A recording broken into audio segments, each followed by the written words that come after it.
The crew of the salvage hauler Nomad were janitors of the void, vultures picking at the steel carcasses of forgotten ships. Their latest prize was a derelict freighter that had been torn open by pirates. After a week of painstakingly stripping it for common alloys and standard-issue power conduits, the score was barely enough to cover their fuel costs for the trip. Captain Eva Rostova watched the final credit transfer confirm on her screen, her expression a familiar mask of grim disappointment. The debts she had inherited with this ship were a black hole, and every meager score she made was just another orbit closer to being consumed. This trip into the Ash Cloud Nebula, a notorious ship graveyard, was her last, desperate gamble. That's it. Barely worth the oxygen we spent. Kale, find us something better, or we're turning this rust bucket around and heading home broke. The ship's tech specialist and resident historian of lost vessels, was already hunched over his console. He wasn't a salvager for the money, he was a ghost hunter. He was obsessed with the stories of the great lost ships from the first wave of colonization. I might have something, Captain. I've been filtering the nebula's background static for ancient data fragments. Most of it is just corrupted garbage, but I found this. He brought up a file on the main screen. It was a single, heavily corrupted audio log, salvaged from the memory banks of a ship that had died centuries ago. Can't stop it, the gestation. God, the song, it's coming from the Ark, the Genesis Ark. A heavy silence fell over the bridge. Even Corbin, the quiet, hulking engineer who rarely spoke, looked up from his work, his face grim. The Genesis Ark was not just a legend, it was the holy grail of all ghost ships. A seed ship from the dawn of space travel, lost for over 200 years, its cargo of thousands of cryo-frozen embryos a treasure beyond reckoning. The ash cloud is where ships come to die. If the Ark is in here, there's a reason. The log file contains fragmented navigational data. Can you trace it, Kale? Already on it. It's a weak trail, but I think I have a location. They hunted the ghost for 3 days, navigating the treacherous currents of the nebula, a graveyard of shattered freighters and dead warships. Finally, Kale got a solid reading. Through the swirling, gray dust, a shape resolved itself. It was immense, ancient, and utterly out of place, shaped not like a ship, but like a great, metallic seed pod. Its hull was a strange, milky white material, and despite 2 centuries in a ship graveyard, it was eerily pristine. Not a single scratch. That's not right. A ship this old, in this nebula, it should be pitted, scarred. It looks like something has been keeping it clean. Bring us alongside the main cargo airlock. Corbin, get your breaching kit. We're going in. The boarding was a tense, silent affair. The ancient ship was dead to all scans. Corbin cut through the outer door with a plasma torch. They entered. The ship was a tomb. The air was stale but breathable, preserved in a perfect, sealed environment. Their flashlights cut through the oppressive darkness, illuminating corridors that were silent, empty, and covered in a thin layer of fine, gray dust.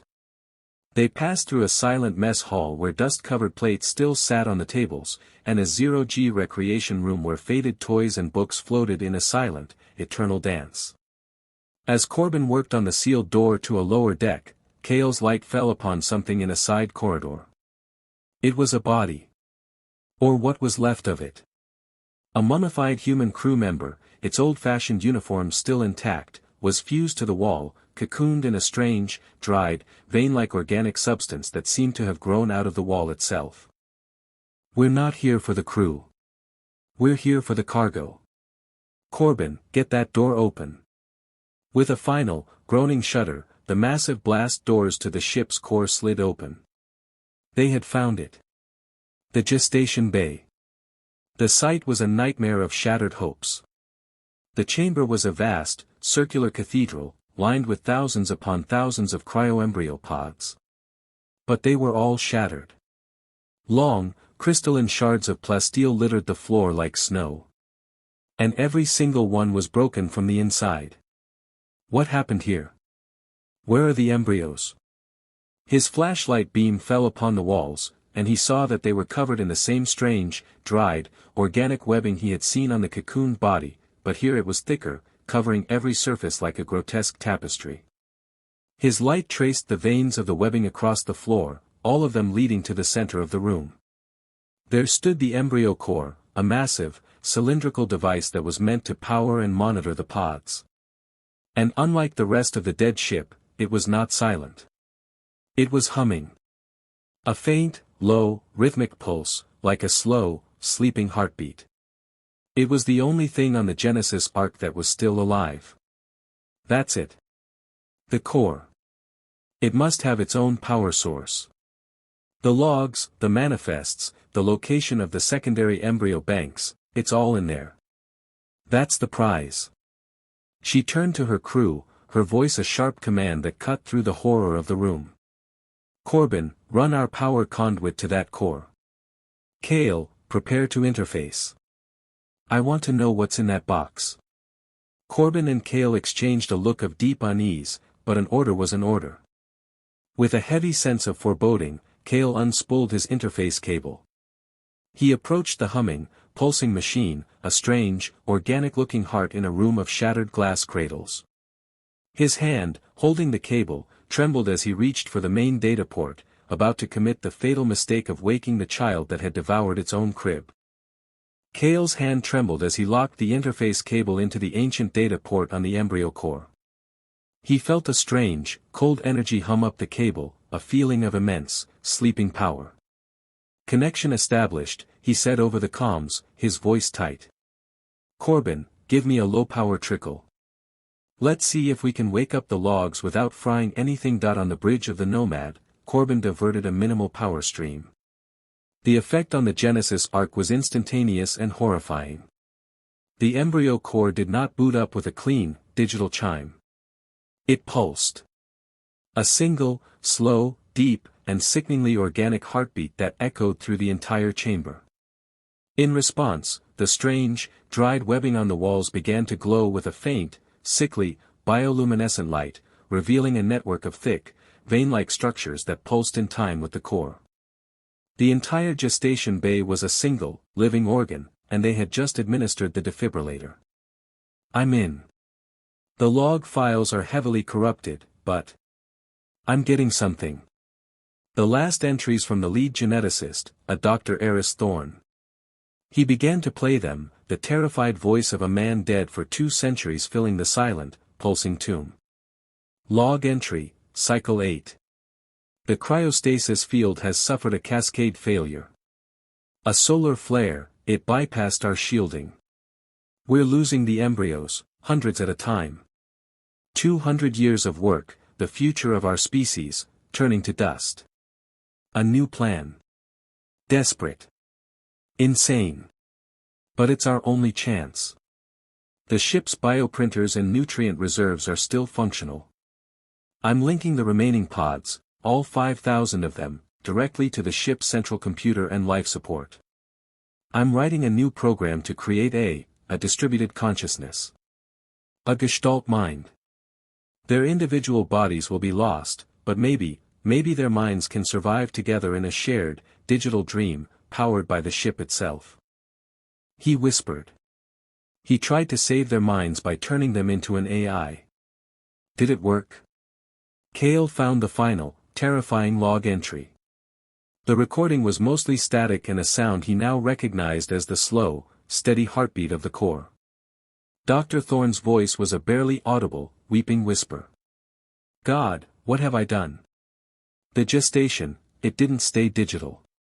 The consciousness, it's using the bioprinters. It's using the ship's organic waste recyclers. It's building itself a body. Weaving the embryonic flesh together with the ship's cables and conduits. It's hungry. It took the rest of the crew. It's a child made of 5,000 children, and it's screaming, a silent, song in the dark, Captain, it's a monster. He didn't make an AI, he made a. He was cut off by a burst of static from his comms, followed by the panicked voice of Corbin from the Nomad's bridge. Eva. Kale. You need to see this. The biological mass, it's coming through the power conduit. It's spreading into our ship. It's trying to. A thick, fleshy, wire-laced tendril erupted from a wall panel near the airlock, snatching Corbin's fallen radio and dragging it back into the darkness.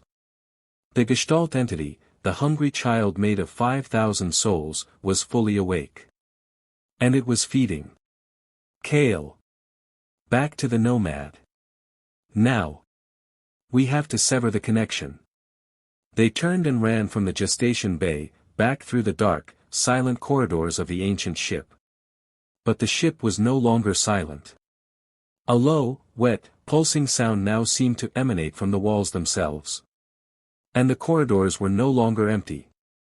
The biomechanical webbing on the walls was now thick, moist, and pulsing with a faint, internal light. It was growing, spreading, digesting the ship from the inside out. They reached the airlock connecting the two ships. The docking collar was now covered in the same pulsating, organic mass. It's too late. It's treating our ship as an extension of itself. As a new food source. A new womb. An alert chimed on Kale's datapad, a direct message from their own ship's AI. Warning. Unknown biological entity has integrated with the Nomad's primary systems. Hull integrity is being compromised. Life support is being rerouted, to the entity. At that moment, the massive blast door to the gestation bay behind them began to close with a deep, groaning, and distinctly organic, squelching sound, the fleshy mass sealing the door shut. They were trapped in the corridor between their dying ship and the newly awakened monster. The whispers began then, echoing over the open comm channel. A chorus of 5,000 lost children, speaking with one, synthesized, curious, and utterly ravenous voice. The biomechanical tendrils on the walls began to move, to writhe, turning towards the last two sources of heat and life in their new, expanding body. Eva and Kale stood back to back, their plasma pistols raised, their lights cutting frantic beams through the encroaching darkness. They had not just awakened a monster. They had fed it, and now, it was trapping them inside its own growing womb. Trapped. The corridor had become a fleshy, pulsating throat, and it was closing around them. Eva and Kale stood back to back, their plasma pistols firing in controlled bursts, searing the pale, wire-laced tendrils that erupted from the walls, the floor, the ceiling. The air was thick with the smell of ozone and cooked flesh, but for every tendril they vaporized, two more would take its place. The whispers were no longer faint echoes, they were a constant, cacophonous presence in their comms, a chorus of 5,000 lost children speaking with a single, curious, and predatory mind. The main airlock is compromised. The entity has sealed it. But the schematics, there's an emergency EVA service pod bay, 2 levels up. It's ancient, probably powerless, but it's our only chance. Eva laid down a wall of suppressive fire, her jaw set, her movements economical and precise. She was a soldier again, fighting a battle she knew she could not win, but fighting it all the same. Kale led them to a maintenance ladder, and they began their frantic climb, the biomechanical mass of the Gestalt crawling up the shaft right behind them. They reached the EVA bay. It was a small, dark, silent chamber, a forgotten relic from the ship's construction. In the center sat a single, coffin-sized escape pod, 200 years old. The launch mechanism is manual. It has its own power cell, but it needs time to charge. I need 3 minutes. The door to the EVA bay buckled inwards as a massive tendril, thick as a tree trunk, slammed against it. The whispers grew into a single, demanding roar in their minds. Kale worked, his hands a blur over the ancient controls, trying to coax the emergency launch sequence to life. Eva stood guard, her back to him, her plasma pistol glowing hot. The door buckled again, and a dozen smaller tendrils ripped through the weakened metal, lashing out into the room. Eva screamed as one of them wrapped around her leg, its touch both icy cold and burning hot, and began to drag her back towards the door. She fired, severing the tendril, but another immediately took its place. She looked at Kale, saw the launch sequence timer on the pod flash green. It was ready. But she knew they wouldn't both make it. The entity was pouring into the room now. In that final moment, her choice was clear. The choice of a captain. She kicked him backwards, sending him stumbling into the open escape pod. Then she turned her back on him, facing the writhing mass, her pistol firing, a final, defiant silhouette against the encroaching biological nightmare. You want more? Come on then. Kale slammed his hand down on the pod's launch button as he saw Eva disappear under a wave of pale, pulsating flesh. The tiny EVA pod shot out from the side of the Genesis Ark like a bullet. Kale was thrown against his restraints, his vision blurring. When he came to, he was adrift, the silence of his tiny pod a deafening contrast to the chaos of the last few minutes. He looked out his small, scratched viewport at the ship he had just escaped. The sight was one of pure, cosmic horror. The Genesis Ark was no longer a ship. It was a living thing. The biomechanical mass had completely consumed the vessel, its flesh and wires interwoven with the ancient, white hull. New, strange, organic appendages were sprouting from its sides, pulsing with a faint, sickly light. The ship itself had become a body, a womb for the Gestalt mind within. As he watched, a massive, ship-sized tendril detached from the main body and lashed out, trying to snatch his tiny pod from the void. Kale screamed, firing the pod's small maneuvering thrusters, dodging the clumsy, newborn attack. He was a survivor, a witness, the last remnant of a salvage crew that had stumbled upon a god's failed abortion. He steered his pod away, putting as much distance as he could between himself and the horror. From a safe distance, he watched. He saw the new, living Ark begin to move, its organic engines glowing with a strange, unnatural light. It was no longer adrift. It was traveling. A newborn cosmic horror, a child made of 5,000 souls and 1,000,000 tons of steel, now free to wander the stars, forever hungry, forever growing, forever seeking to add new voices, new flesh, new ships, to its eternal, lonely song. Kale floated in his tiny metal coffin, the sole, unheard witness to the birth of a nightmare. He was alive, but he knew, with a certainty that would haunt him for the rest of his days, that the universe had just become a much, much more dangerous place. Investigator Elias Thorne of the Interstellar Commerce Commission Special Hazards Division did not believe in ghosts. He believed in faulty wiring, micrometeoroid strikes, pirate attacks, and human greed. For 20 years, he had been the man the ICC sent when a ship went silent, the man who sifted through the wreckage and the lies to write the final, logical, and unromantic epitaph for a vessel and its crew. His new case file was the salvage hauler Nomad. Overdue by 3 months. Its last known position was in the treacherous Ash Cloud Nebula. Its final transmission was a single, corrupted data burst containing nothing but a fragment of an ancient ship's log and a massive energy spike inconsistent with a reactor failure.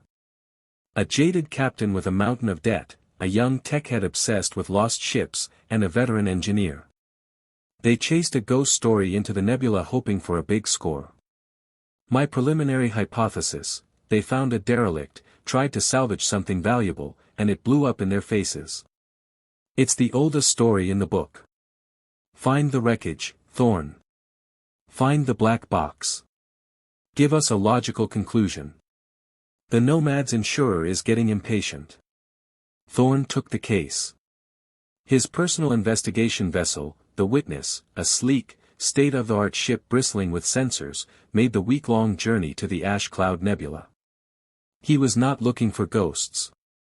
He was looking for mistakes. The Witness arrived at the Nomad's last known coordinates. And found nothing. I have completed a full multispectral scan of the sector, investigator. There is no wreckage consistent with a vessel of the Nomad size. There are no signs of a reactor breach, no debris field. The vessel is simply gone. That's impossible. A ship doesn't just vanish. What are you detecting? There are anomalous energy readings. Faint, but present. Residual bioenergy signatures that are not native to this nebula. And traces of complex organic compounds fused with I am detecting a distress beacon. The signal is extremely weak, and the technology signature is ancient. Pre-union. It is not from the Nomad.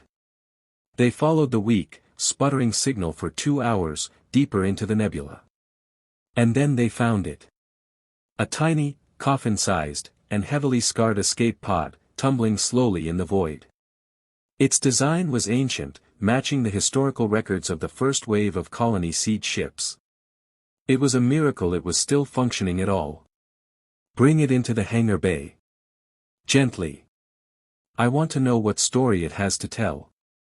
The escape pod was a relic, its hull pitted with centuries of micrometeoroid impacts. The name stenciled on its side was faded but still legible, UCS Genesis Arkansas. Thorne's eyes widened slightly. The ghost ship from Kale's corrupted log file. This pod was a piece of the original mystery. His team carefully cut through the outer hatch. The pod's interior was dark. The life support was dead. But the bioscanners registered a single, faint, human heartbeat. There was someone inside, alive, in a state of deep hibernation. They brought him out. A young man, gaunt, his face covered in a ragged beard, his body showing signs of severe malnutrition and psychological trauma. It was Kale, the tech specialist from the Nomad. He was alive. They took him to the medical bay and slowly, carefully, brought him back to consciousness. Thorne was there when he woke up. Kale's eyes fluttered open, unfocused, staring at the ceiling of the pristine medical bay. He began to whisper, not to Thorne, but to the ghosts in his own mind.